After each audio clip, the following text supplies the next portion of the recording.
Estamos de volta para o último bloco do SAP Coco Show. Esse vai ser um bloco diferente, vai ser um bloco para reflexão. A gente teve demo de produto, teve cliente, teve Murad falando novidades. E agora, deixo vocês com o Carlos Piazza, antropólogo, sociólogo, filósofo, futurista, tudo. Vai trazer uma reflexão séria, uma reflexão muito profunda sobre a sociedade em que vivemos e o que está por vir. Com você, Piazza. Muito obrigado, Murilo. Olá para todo mundo, bom dia a todas e a todos que estão do outro lado do vidrinho ali para poder ver a gente. Esse papo é completamente turbo, você vai falar assim, o que tem a ver falar de quinta revolução industrial e o que tem a ver falar de sociedade 5.0? E você daqui a pouco vai entender porque SAP Concur tem tudo a ver com esse novo mundo que a gente está falando. Então, para a gente poder ter uma trilhazinha para fazer você pensar um pouquinho mais, para saber como é que a gente está enxergando, que sociedade é essa que vai fazer com que você urgentemente tenha que parar de fazer tarefa de máquina para ser tão simplesmente humano, para você poder curtir um pouquinho a sua vida, deixando que as máquinas tomem conta de você. O que acontece aqui é que quando a gente fala do futuro, ele é um negócio estranho, porque o futuro ele é um lugar completamente escuro, como a gente brinca de fazer, e a gente precisa iluminar esse lado escuro com a nossa criatividade, com a nossa perturbação de poder transformar o próprio futuro. O que acontece é que eu vou precisar ter turbo, criatividade e vou ter que ter muita imaginação para a gente poder ver esse mundo. Mas o que acontece também quando a gente olha, gente, é um negócio impressionante como os adultos ficaram chatos. Eles são completamente ligados, a tarefas que não têm o menor sentido, são completamente ligados a coisas que não fazem o menor sentido, esqueceram daquilo que tem poder, que é justamente a ambiguidade humana, para que eles fossem tão somente uma máquina de repetição. As pessoas hoje estão parecendo aplicativos, elas fazem tudo igual, tudo sempre igual, do mesmo jeito, na mesma forma. Isso vai se extinguir. Então, na realidade, o que é criatividade? Criatividade é tão somente a criança que você deixou permanecer em você. O que acontece? As pessoas mataram essa criança metafórica que a gente fala e ficaram ultra chatos. As pessoas hoje não conseguem pensar futuro do jeito que a gente imagina. O século XXI ele é marcado por coisas que são absolutamente perturbadoras, principalmente por causa do avanço exponencial das tecnologias. Esse é o grande pano de fundo que a gente tem, onde tecnologias dobram sobre ela mesma a cada 2 anos, tem autores que falam 18 meses, e o custo cai pela metade. Ou seja, a gente está numa curva exponencial, sem trégua, sem parada, sem ponto de chegada, com transformação contínua. Se você fizer, uma volta há 30 anos atrás, quando não tinha, então estava começando a acontecer a internet, gente, 30 anos, olha o que a gente está vendo acontecer numa janela tão curta de tempo, o que a gente já tem sobre a gente. O pano de fundo, então, sim, tecnologias exponenciais sobre a gente, criando verdadeiros hecatombes na forma de prestação de serviço, Quando a gente fala que o nosso futuro ele pode ser especialmente confuso, é porque as empresas elas estão completamente perdidas em 1850. Elas fazem tudo igual à segunda revolução industrial. Adoram uma hierarquia, adoram uma tarefa repetitiva, adoram serem monolíticas, são lentas na tomada de decisão, são completamente fora daquela equação que a gente imagina de empresas criativas, responsivas, que trabalham na escalada de valor. Está todo mundo perdido no meio desse caminho. Portanto, quando a gente olha esse gráfico, que vem da Singularity nos Estados Unidos, você vai ver que a tecnologia, essa linha vermelha que vem por baixo, ela veio lenta, dobrando sobre si, mas num incremento muito baixo. E o que aconteceu? Essa curva ficou visível aos olhos humanos em 1950. Em 2000, ela se acelerou a partir do movimento de 1990. A década de 90 ficou marcada, então, pela chegada da Internet Relacional 2.0, levando a gente para um universo absurdamente desenvolvido do ponto de vista da contribuição das máquinas e poder de simulação. Se você pode olhar aqui nesse gráfico, você vai ver a adaptabilidade humana, ela cresce linearmente. O que acontece é que a gente aqui trabalha fortemente naquela linha pontilhada, justamente para poder esticar você, para você poder olhar o que é esse novo mundo que as tecnologias vão propor para você. Quando a gente olha o segundo gráfico que complementa esse, nós temos ali o intelecto humano, que também cresce. Eu posso desenvolver? Posso. muito lentamente, linearmente, tijolinho por tijolinho, enquanto a inteligência de máquina sobe turbo, que é aquela linha verde que você pode ver no gráfico. Só existe uma única maneira, talvez, da gente, como humano, se equiparar a esse poder de simulação, que é aquela linha azul, que é o transhumanismo. O que é o transhumanismo? A chegada dos dispositivos eletrônicos implantáveis no seu corpo. Então, por exemplo, eu poderei ter algum chip implantável no meu cérebro para dar uma expansão de memória? Poderia ter. A gente já viu isso num filme, Matrix mostra isso diretamente. Então, na realidade, a gente está vendo que o ser humano ele está um pouquinho atrás daquilo que a gente gostaria de ver, porque ele, no fim, está tentando se parecer com uma máquina obsoleta. A singularidade, então, ela tem um fator preponderante, né? Ela representa uma mudança muito brusca e muito profunda na história da humanidade. No fim, ela muda o tecido da história humana, porque, na realidade, as novas tecnologias mudam a sociedade, com elas mudam as economias. Então a gente não pode perder esse traço também, que não é só falar de tecnologia. Principalmente porque quando a gente fala de transformação digital, eu tenho que falar de pessoas, não de tecnologia. Tecnologias hoje são turbo, vão ter muito mais. Daqui a pouco a gente vai ter tecnologias que a gente não reconhece. A gente continua olhando para o centro de tudo isso, que é o ser humano. Ele sim é o nosso objeto de leitura, né? Então, o que nós estamos falando da singularidade é justamente a convergência homem-máquina. O homem no seu melhor com as máquinas no seu melhor, para não confundir as coisas, para um entrar no terreno do outro. Então, quando a gente fala que a gente já tem hoje plataformas que são muito avançadas, que chegam a 200 petaflops. 200 petaflops, para você ter uma ideia, são 200 quatrilhões de cálculos por segundo. Você acha honestamente que o ser humano consegue bater essa capacidade de simulação? Jamais. Se a gente está falando de capacidade pré-quântica que vai a 600 petaflops, são 600 quatrilhões de cálculos por segundo e você me aponta um grupo de seres humanos que são capazes de simular isso que as máquinas já te dão.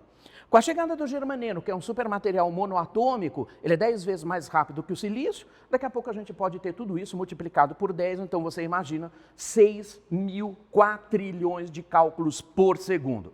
Coitadinho do ser humano, né? Mesmo se você juntar todos os humanos do planeta, eles vão demorar 145 milhões de anos e, além de tudo, ainda vão gastar metade desse tempo brigando entre eles. Não é pra gente, não é pra gente. Definitivamente a gente chegou no ponto máximo do estiramento do ser humano tentar se parecer com uma máquina, né?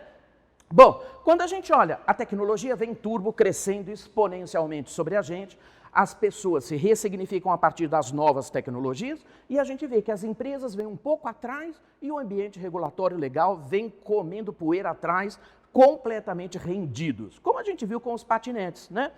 Quando o poder público conseguiu chegar e regulamentar alguma coisa de patinetes, pelo menos aqui em São Paulo, eu vou para alguns lugares que os patinetes ainda não se instalaram, mas você vê, quando o poder público conseguiu regulamentar patinete, está todo mundo andando de monociclo, né? Então, quando você chega na regulação, já tem outra metodologia para você poder se deslocar. Então, sempre o poder público vai estar atrás e as empresas vêm junto com ela, né? Então eu preciso ter um pouquinho daquilo que a gente fala do mundo VUCA, que eu preciso ter um pouco de tranquilidade mental para a gente poder deixar o cérebro quieto, para eu olhar tudo de cima, como a gente recomenda, que a gente seja um pouco nexialista. A gente sobe, olha de cima, para que a gente possa entender o nexo entre as coisas. Para fazer isso, eu tenho que ser aquela figura esquisita que o Murilo me apresentou, porque eu sou tudo, né? Eu sou tudo e mais um pouco e eu sou nada, eu sou um atormentador profissional. Por quê? Eu sou um polímata. Um polímata circula entre várias ciências ao mesmo tempo. Portanto, eu preciso deixar meu cérebro quieto para poder ver as conexões, para que a gente possa entender, então, de que maneira a gente vai olhar esse novo mundo fazendo essas conexões que a gente não tem tempo de fazer. Quando a gente fala, então, do conceito do Taleb, super autor, que fala de antifragilidade, a gente tem ali alguns pontos, né? Eu tenho que criar, sim, uma consciência da existência de fatores completamente externos e inesperados. As pessoas ficam bravas, às vezes, falam assim, mas está acontecendo um monte de coisa e eu não consigo fotografar. Você tem que criar a consciência de que isso vai ser seu dia a dia, né?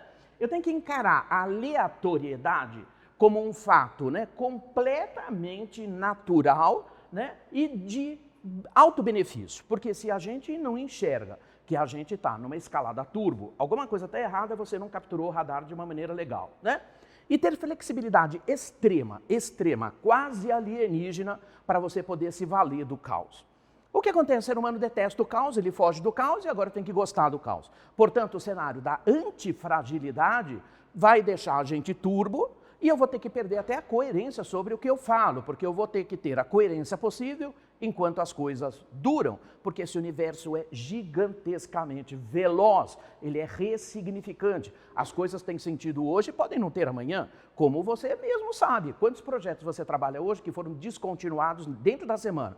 Você começa e termina, você começa e extingue, você começa e não rola mais. Tudo mica em tempo muito rápido. O que acontece é que a gente tem que olhar um pouquinho da trilha da Revolução Industrial. 1750, a gente estava na primeira Revolução Industrial, com chegada de vapor de água movimentando as máquinas. A segunda, Fordismo, 1850, a chegada da eletricidade para que a gente ganhasse produção.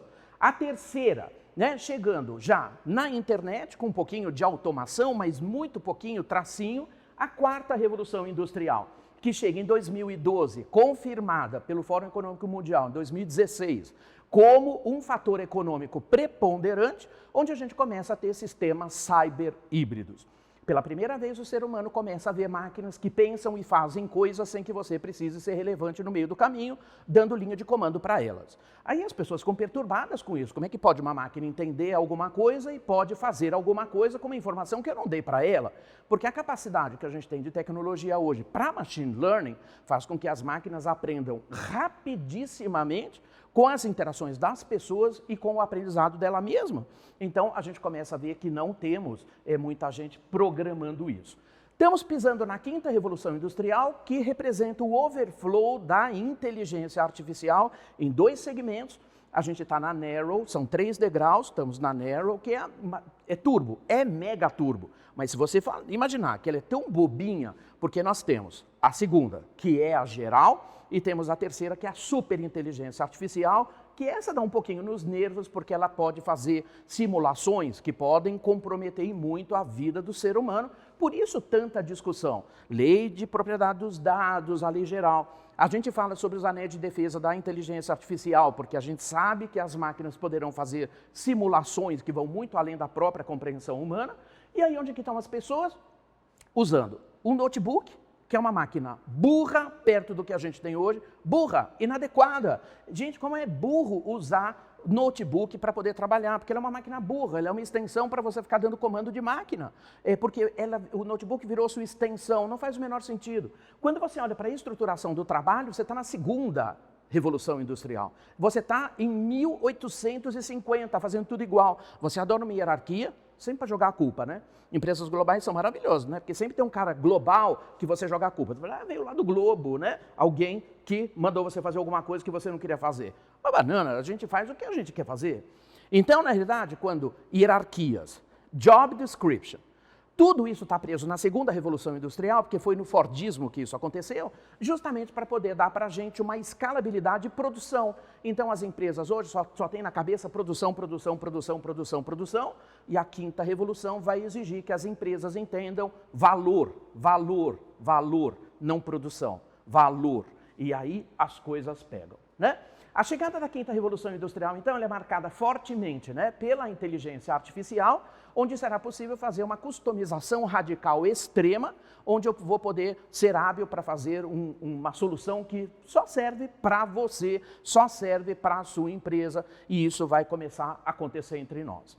Para a gente entender essas outras duas inteligências artificiais, a Linda pontua a inteligência geral, Se ela fala que são máquinas que poderão discordar da gente, poderão discutir com você, poderão resolver problemas genéricos, poderão pensar de forma abstrata, poderão compreender ideias complexas, aprender rápido e aprender com suas próprias experiências. Essa inteligência artificial, que está chegando já pertinho da gente, ela vai ter uma capacidade absurda de gerar novas contribuições. Mas o que pega mesmo é do Bostrom, que é um super autor também, que fala da superinteligência, que ela fala que é um intelecto muito mais inteligente que as melhores mentes humanas, praticamente em todos os campos do conhecimento, incluindo criatividade científica, conhecimentos gerais e habilidades sociais. Você vê que em nenhum tempo a gente fala em consciência, né? Em nenhum tempo a gente fala da ocupação dos terrenos onde o ser humano é bom, que é justamente na questão da ambiguidade. Vamos ter muita escalabilidade de processamento? Vamos. Simulação turbo para a gente fazer o que quiser. Mas a gente tem que olhar que a gente tem que recuperar uma parte que a gente perdeu, onde o ser humano é muito bom, que é na análise da ambiguidade, que a gente perdeu. Então, competir para o futuro, ele significa o quê? Ser muito engajado, né, inspirado por pessoas, ser adaptativo e extremamente proativo para moldar experiências emocionais totais. Você vê que coisa esquisita, porque isso é um paradoxo, né? Eu uso o máximo da tecnologia de um lado para prover para você uma emoção do outro lado. Portanto, quando a gente fala do Customer Centricity, que é o foco 100% focado nas pessoas que representam o teu conjunto de clientes, isso é uma coisa perturbadora, porque eu uso tecnologia para provocar uma emoção. Como a gente fala que esse mundo é puro paradoxo, pode ter certeza que esse é talvez um dos maiores paradoxos, né? Gerar valor starta nas pessoas uma dependência química. Quando você entende que valor você consegue prestar para as pessoas, ninguém quer largar você no meio do caminho, né? Então, nós saímos da produção em massa para irmos para a criação de valor. Mas o ser humano está preso a um monte de coisas que ele foi inventando no longo do caminho, como, por exemplo, o tempo, né? O Edgar Morin fala que o antigo universo, ele destilava e controlava o tempo. O novo universo é levado pelo tempo. Você não tem tempo para absolutamente nada. Portanto, quando chega o lapso do tempo, você vai ver que o próprio ser humano criou sua própria armadilha. Ele se afogou tanto em tarefa de máquina que ele não consegue mais ter tempo nem para ele poder viver. E olha, muitas pessoas ainda falam assim, cara, que lógica tem você sair correndo que nem sei lá, um bólido, um foguete, sai correndo para fazer tudo? E qual a lógica que você tem nisso tudo? E sabe o que as pessoas me falam? Elas falam assim, mas eu tenho boleto para pagar. Mas qual é a má notícia? Você já morreu, não percebeu. O problema não são os boletos, o problema é como você cria valor e olha boleto de uma maneira diferente. Claro, então na realidade o que aconteceu? As pessoas ficaram reféns dessas realidades que não exprimem o que elas são do ponto de vista humano. Então, na realidade, a grande pergunta é, o que faz o ser humano no meio disso? Né?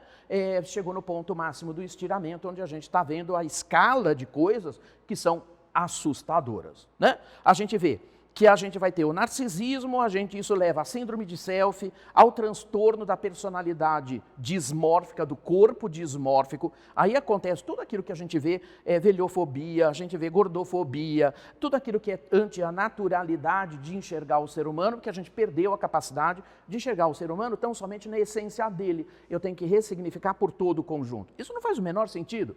Então, o ambiente é extremamente tóxico, você sai da síndrome de selfie, você entra na síndrome do corpo dismórfico, você vai para aquilo que o Byung-Chul Han, que é um super filósofo sul-coreano, fala, é que a gente já está vivendo a sociedade do burnout, vai todo mundo para o burnout, suicídio nesta ordem. Ou seja, a grande escala de suicídio que a gente tem hoje vem desta raiz, né? Portanto, o ser humano, ao mesmo tempo que ele tem tudo e ele tem a abundância da tecnologia, ele tem um lado humano que ficou rendido com relação a isso, né? Então a gente costuma dizer que o ser humano tem tudo, ele tem nada ao mesmo tempo, que ele está preso a essas cordas invisíveis que ele mesmo criou.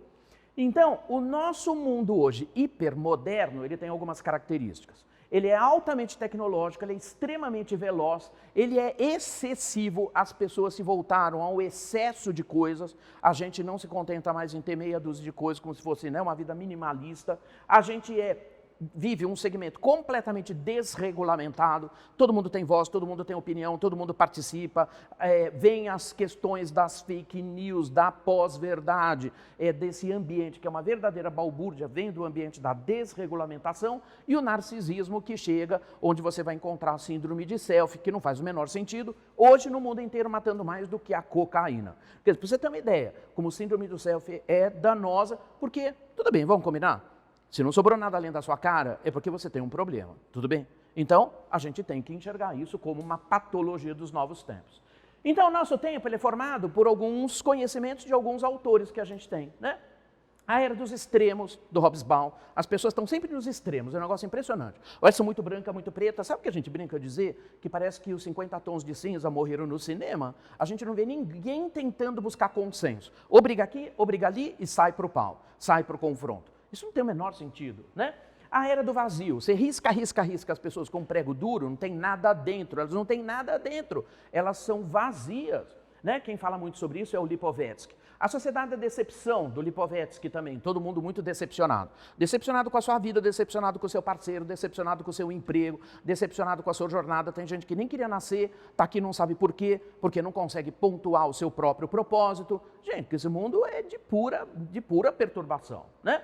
A era do efêmero, você vive isso na sua empresa, de manhã você tem um fato muito relevante, 11 horas da manhã se transformou, quando chega às 6 horas da tarde parece que foi no século passado. Não tem sentido. A sociedade do individualismo, as pessoas querem que as pessoas se explodam, elas cuidando delas, que se lasque o outro. Todas elas muito individualistas, vide o mundo corporativo, que é extremamente competitivo até hoje, onde muitas empresas adotam até um modelo que não basta eu competir com elas, eu tenho que matar o outro. Né? E a gente vê isso muito sobre nós. A sociedade do cansaço, do Byung-Chul Han, tempos líquidos do Bauman, não vai ter tempo para você deixar legado, tá bom? O mundo é líquido, nada foi feito para durar. Quer ler sobre isso? Modernidade líquida do Bauman, você vai entender, não vai ter legado. Ninguém vai lembrar de você no ano que vem. Portanto, você tem que se acostumar a ter alta contribuição e se desapegar dos legados. Diploma, reconhecimento, pinzinho de lata, todo esse monte de porcaria que as empresas dão pra gente, pode esquecer, não tem tempo de formar legado, né?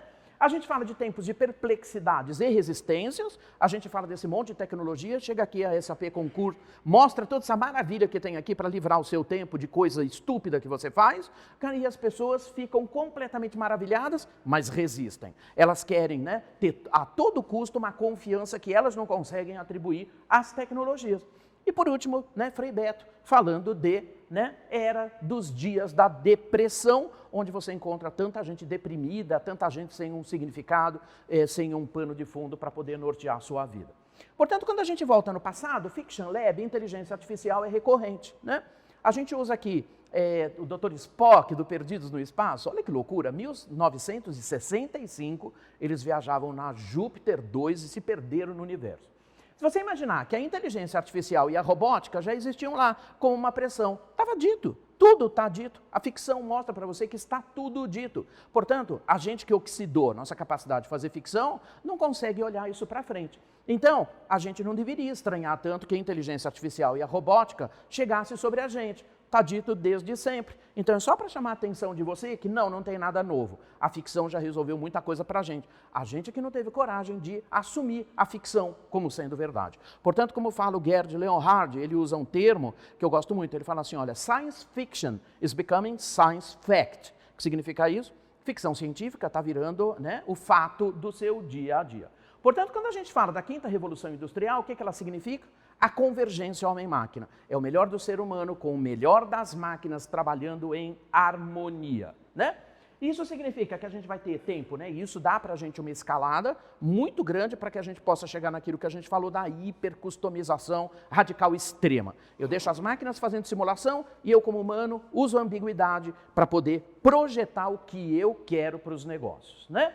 Além de tudo, né, o jeito de trabalhar nessa convergência homem-máquina vai mudar barbaramente, barbaramente. Eu não entendo até hoje por que as empresas acham que você tem que ser produtivo das 9 às 17. Eu não consigo entender isso. Eu não posso ser produtivo na madrugada. Eu tenho que me vestir para trabalhar. Eu não posso ser criativo pelado em algum lugar. Eu não posso fazer as coisas de onde eu estiver. Eu tenho que necessariamente ser criativo, bonito, impecável, falando bonito, das 9 às 17. Depois sabe Deus o que vira, né? Isso porque esse é o regulamento, né? Tem gente que vai das 9 à meia-noite, não consegue ver seu filho, quando chega em casa ele fez 23 anos, e ele fala assim, mas ele nasceu ontem. Você não viu sua vida passar, porque você está refém. Então, na realidade, para onde a gente vai?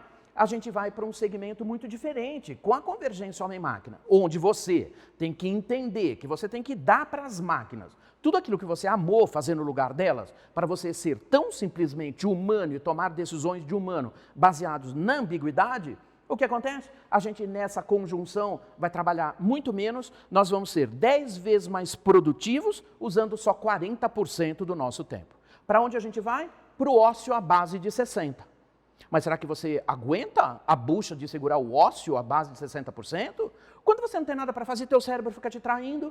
Fala assim, levanta vagabundo, você tem que comprar coisa no supermercado, tá faltando ovo, tem que lavar o cachorro, tem que levar o carro para calibrar o pneu, tem que cortar a grama, e você finge que não ouve. E o teu cérebro manda você depois arrumar a gaveta, e você vai, gente, que você está refém de tudo isso, e a gente não sabe muito bem mais o que é o ócio, quando as máquinas fazem tudo para você, e você vive o melhor do ser humano, que é viver no ócio criativo.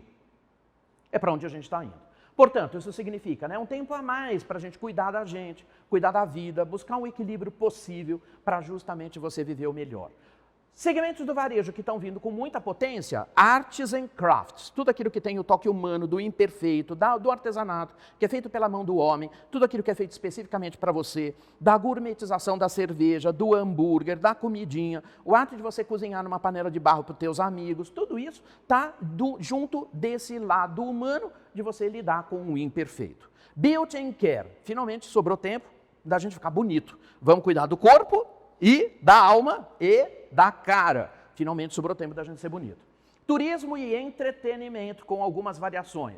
Bricolagem e todo o universo do it yourself. Você vai ter tempo de fazer qualquer coisa. Quando você tiver uma impressora 3D na sua casa, você vai imprimir sua roupa, sua toalha de banho, né? O chinelo que você vai usar, tudo, você vai poder fazer tudo isso em casa. Turismo de conhecimento vem com muito peso, né? Turismo de trabalho vem com muito peso. Portanto, o planeta passa a ser só o seu quintal. Você vai usufruir. E nada melhor do que você não só viajar por esse planeta inteiro para você conhecer ele, e também para você conectar culturas diferentes, né? Formas de estilos de vida diferentes, para que você possa ter um mundo diferente. Ora, se a gente está falando aqui, e você ficou imaginando que não tinha nada a ver a gente discutir isso com SAP Concurso Show, tem tudo a ver. Por favor, larga toda essa porcaria que é controle, quem viajou, quanto gastou, onde foi, de que maneira fez, por que gastou 10 centavos a mais em um lugar e não gastou no outro. Cara, tudo isso um algoritmo faz para você, uma inteligência artificial faz para você, uma plataforma cognitiva faz para você, você não precisa fazer isso. Então, aloca o seu tempo para o lugar que realmente vai fazer diferença, que está onde? No relacionamento humano, está na forma de você criar valor, está na forma de você ressignificar o planeta. Ok? Então, a quinta revolução industrial, o Chief Executive Officer, some, entra o CTO, que é o Chief Trust Officer, onde a conjunção é que nossos valores criam valor. Então, é isso que a gente tem que estar focado. Ninguém melhor do que ser humano para criar valor, né? Então, a sociedade 5.0, ela é uma nova sociedade centrada completamente no ser humano, na forma que a gente tem de resguardá-lo para o que ele tem de melhor, de novo, que é a sua ambiguidade. Portanto, a gente vai para um segmento que é o Human Centered Design, como a gente nunca viu, onde eu tenho que dar para você todo o conforto do mundo, dar toda a segurança possível, dar toda a confiabilidade que você precisa, dos aplicativos que você vai usar para transformar a sua vida num troço muito mais prazeroso, sem ter os problemas de você ter que fazer tarefa de máquina. O Japão é o primeiro país que trabalha fortemente na sociedade 5.0 e ele fala que no futuro será requisitado para os humanos imaginação para mudar o mundo e criatividade para materializar suas ideias, né? A sociedade 5.0, então, será a sociedade da imaginação. Aí o que acontece? Todo mundo cansado, todo mundo não entendendo o que está fazendo, todo mundo de saco cheio da sua vida, todo mundo de saco cheio por causa da decepção, por causa do vazio, de tudo aquilo que a gente viu, não consegue entender o que é a imaginação. Então, na realidade, você continua aprendendo hard skills e a gente insiste que você tão simplesmente execute os seus soft skills, que são as coisas mais humanas que você tem. Gente, é super simples. O Klaus Schwab, que é o presidente do Fórum Econômico Mundial, ele fala que essa conjunção faz aparecer os CEOs cidadãos, né? E a quinta revolução, então, dependerá deles para se tornar a principal manifestação da responsabilidade executiva. Porque muda tudo. Eu saio da produção e vou para a geração de valor. Portanto, a gente sai da sociedade 4.0, vai para a sociedade 5.0, onde a gente sai da economia de escala e a gente vai para o mundo de resolução de problemas e criação de valor. Ou seja, uma sociedade onde valor é criado. Eu saio da uniformidade, vou para a diversidade, então uma sociedade onde qualquer um pode exercer habilidades diversas. Como o Murilo me apresentou aqui, eu executo atividades diversas, eu sou um polímata, eu sou um nexialista, eu sou um futurista, eu tenho tempo e muito tesão para enxergar o que a gente vai viver. Então eu dedico o meu tempo tão simplesmente para isso. A gente sai da alta concentração e a gente vai para a descentralização. Então, uma sociedade onde pessoas podem obter, né, oportunidades a qualquer hora, em qualquer lugar, isso passa a ser uma escala planetária. A gente sai da vulnerabilidade para a resiliência, então uma sociedade onde as pessoas podem viver e enfrentar desafios com segurança. A gente não tem isso hoje. A gente sai do alto impacto ambiental e do consumo massivo de recursos para a gente ir para onde? Para uma era da sustentabilidade, da harmonia ambiental, que é a base da economia circular. Ou seja, uma sociedade onde a humanidade viverá em harmonia com a natureza. Tá?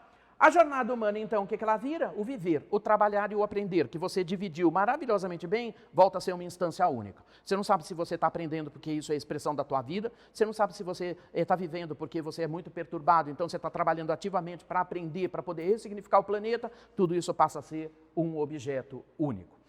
O Lipovetsky fala uma coisa que eu adoro, ele fala que estamos numa sociedade de altíssima velocidade e isso é esgotante, né? O luxo está associado a uma certa lentidão, a um estado existencial. Portanto, ele cutuca você e pergunta para você sobre o seu propósito. E ele fala que o luxo do século XXI do futuro será o luxo do amor pelas coisas que você escolheu fazer. Tudo que eu encontro na minha vida por aí, na minha jornada, é gente que detesta, odeia o que faz. As pessoas não querem estar onde estão, né? Elas estão lá tão simplesmente porque elas têm algum dinheiro para pagar seus boletos. Não tem sentido nenhum, a gente está em outro lugar. O que fala o John Naisbitt? Que quanto mais tecnologia introduzirmos na nossa vida, mais deveremos buscar um balanço high-touch. Claro que eu vou ter um mundo high-tech, mas todo mundo tech esconde um lado touch, né? Um lastro humano. Intuição, então, surge como um skill preciosíssimo na nova sociedade da informação, justamente porque tem muita informação. Óbvio, simples, né? Ok? Então, o Martin Sorrell, ele fala que a revolução digital tem a ver com o cérebro, não com músculos, né? Mudanças intensas estão acontecendo em grande velocidade e somente os soft skills, né, salvam o ser humano, que é a sua capacidade mais humana que você tem. Todo mundo tirou o soft skill e está vivendo tão simplesmente tentando fazer hard skill e aprendendo tecnologias para criar hard skills para você se parecer com uma máquina, completamente fora do lugar, né? Portanto, as batalhas da quinta revolução industrial virão a igualdade, a ética impecável, a transparência total e a responsabilidade discricionária, social discricionária, chega com muita potência, e o Zeitgeist, que é aquela palavrinha alemã muito usada no urbanismo, muito usado na arquitetura, que denota o espírito do nosso tempo. Quando você tiver muita tecnologia, capacidade de ambiguidade para você pensar no futuro, formas de assunção de futuro e metodologia para você pensar o futuro possível e escolher entre os futuros possíveis o seu futuro preferível. Além de tudo, a gente vai ter o ócio. Para onde a gente vai? O Zeitgeist do nosso tempo, então, é a recomposição do habitat. A gente vai ter tempo suficiente para a gente reorganizar esse planeta que virou uma balbúrdia por causa da primeira, segunda e terceira revolução industrial, né? Portanto, a gente nunca sabe, né, como a gente age. A gente aqui é teimoso, tá bom? Eu sou um cara teimoso. Eu só olho a utopia. Então, quando a gente faz Fiction Lab de futuro para cidades inteligentes, aparece uma visão muito equalizada, né, do convívio que a gente vai ter nas grandes cidades. Talvez você não consiga ver aqui, esse carinha aqui, ele é um transhumano. Olha, ele tem um braço telescópico. Eu adoraria ter um. Ainda não posso ter. E se você prestar atenção, o cachorrinho é um robozinho, né? Portanto, temos muito tech num ambiente touch de alta harmonia. Portanto, o que a gente faz aqui? A gente convoca só você aqui para a gente fechando, que a gente pede para você também nos ajudar a dar sentido para esse mundo que é puro paradoxo, né? Esse mundo é tech, é em touch, claro, e eu peço para você, larga a mão de fazer todo esse monte de porcaria naquela coisa horrorosa que é o Excel. Cara, dá na mão de quem sabe fazer isso. Tudo aquilo que pelo menos pode poupar seu tempo, a SAP Concurso pode fazer para você. Então, é só para dar um recorte de como essa empresa está plugada nos novos tempos, né? A gente brinca também de dizer que você, por favor, não deve comer sua vida com garfo e faca, porque isso é muito, muito pobre. Lambuza-te, se joga, vai ser feliz, vai viver sua vida intensamente. E eu me despeço, então, de você aqui, depois dessa coisa turbo do caramba aqui, do jeito mais humano que eu sei ser, que eu gosto de me despedir sempre assim, é só desejando para você que você saiba exatamente o que você está fazendo da sua vida, que você seja feliz de verdade, que você tenha saúde e paz, que é tudo que a gente precisa. e larga para as máquinas fazerem o que elas são melhores. Desapega, vai viver, ocupa seu tempo para viajar, para você curtir esse planeta, curtir o pôr do sol, uma comidinha feita no fogão de barro, na panela, né, de barro que você tem, no teu fogão de lenha. Usa teu tempo para namorar, não para fazer planilha de Excel. Meu e-mail depois fica aqui, quem quiser pedir dica de livro, qualquer coisa assim, pode me escrever, eu estou à disposição de todo mundo. Obrigado pela tua atenção, acho que foi super esclarecedor, então começa a pedir demissão desde já. Maravilhoso! Peço que você que está em casa assistindo, se levante agora e bata uma palma. Tá mesmo que pareça estranho, no meio do escritório, levante agora, sério, uma palma para essa grande reflexão maravilhosa do Carlos Piazza. Eu queria só comentar, antes de a gente fechar esse primeiro SAP Concurso Show, besteirinhas que foram na minha cabeça, tá, professor? Claro. Tem uma frase que eu adoro, que é: o adulto criativo é a criança que sobreviveu. Isso aí. Você falou no começo sobre isso, né? Aí. Então, a gente está no momento de voltar ao nosso eu criança, que é onde está a imaginação, porque o brincar é a imaginação. Isso. E eu acho lindo porque a gente pode passar por esse retomada da criatividade, da imaginação do eu criança, junto com nossos filhos. Claro. Eles podem ser os professores. Isso aí. Né? Então a gente pode fazer a nossa transformação e não deixar que nossos filhos sejam industrializados ao mesmo tempo. Isso aí. E sabe de onde vem isso? Só para complementar isso? Isso vem justamente da pegada da educação. Se você consegue corrigir isso agora pela educação, eles vão poder ter uma outra jornada que eu não tive, por exemplo, por causa da minha geração. Onde era muito importante, aspas, ser alguém na vida. O que é ser alguém na vida, a não ser a gente mesmo? Menino, desse jeito tu não vai dar nada na vida, menino. Tu não vai ser nada na vida. É isso aí. Né? E esse ser dentro de caixas, de rótulos, como, ó, tem esse ser tipo 1, tipo 2, tipo 3, você escolhe aqui nesse cardápio da vida do vestibular, tem os tipos, você escolhe que ser você quer ser, as opções são essas. As opções são essas aqui, ó. São essas 50 opções aqui. Isso aí. E a gente se industrializou, né? Isso aí. E agora, maravilhoso, eu acho que vai ficar disponível o SAP Concurso Show no YouTube. Vamos ter mais SAP Concurso Show esse ano, eu vou estar participando também. Se quiser, assiste de novo, vale a pena o Papo do Piazza, ver de novo, chama a mulher e o marido, para depois não ficar louco, e a mulher e o marido dar problema, e dizer que é culpa da SAP, do concurso, que acabou meu casamento, é culpa do Piazza. Sempre. É isso aí, obrigado. Obrigado irmão, você, valeu. viu, Murilo? Galera, sou Murilo Gun, grande prazer estar aqui, Instagram, @Murilo Gun, inbox, se quiser trocar ideia. Muito obrigado. Eu que te agradeço. Professor, SAP Fórum, SAP Concurso, é nóis, cheiro. Tchau.